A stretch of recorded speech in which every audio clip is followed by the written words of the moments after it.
আসসালামু আলাইকুম বন্ধুরা, কেমন আছেন? গুজরাট থেকে সকল বন্ধুকে জানাই ইমেন কিচেনে অনেক অনেক স্বাগত। আজ আমি আপনাদের চিংড়ি মাছের চপ বানিয়ে দেখাবো। তার জন্য এখানে দেখুন, আমি প্রেসার কুকারে আগে থাকতে আলু সেদ্ধ করে নিয়েছি এবং আলুটা সেদ্ধ হয়ে গেছে, সেটাকে আমি তুলে নিচ্ছি এবং একটা গ্লাস নিয়েছি। গ্লাসের সাহায্যে আলুগুলোকে আমি ভেঙে নিচ্ছি।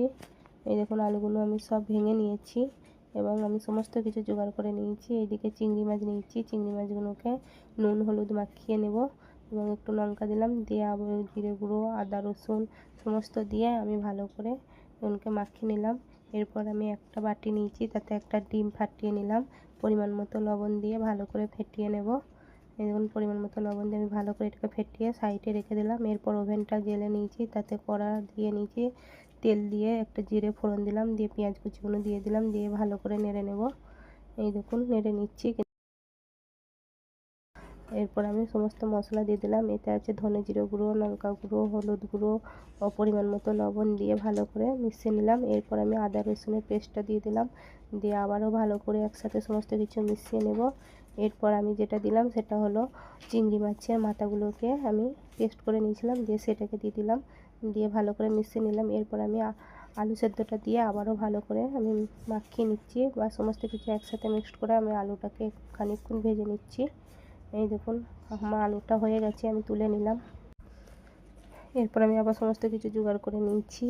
এইদিকে তেল মেখে নিলাম, দিয়ে আলুগুলোকে গোল গোল করে নিচ্ছি, দিয়ে মধ্যিখানটা ফাঁক করে একটা চিংড়ি মাছকে দিয়ে এটাকে আমি কোট করে নেব। এই দেখুন, কোট করে নিচ্ছি। এরপর আমি এটাকে ভালো করে, যাতে না বেরিয়ে যায় তার জন্য ভালো করে কোট করে নিয়ে আমি ডিমের মধ্যে ডুবিয়ে নিলাম, দিয়ে তারপরে আমি বিস্কুটের গুঁড়োয় ভালো করে কোট করে নিলাম, দিয়ে আমার একটা তৈরি হয়ে গেছে চপ।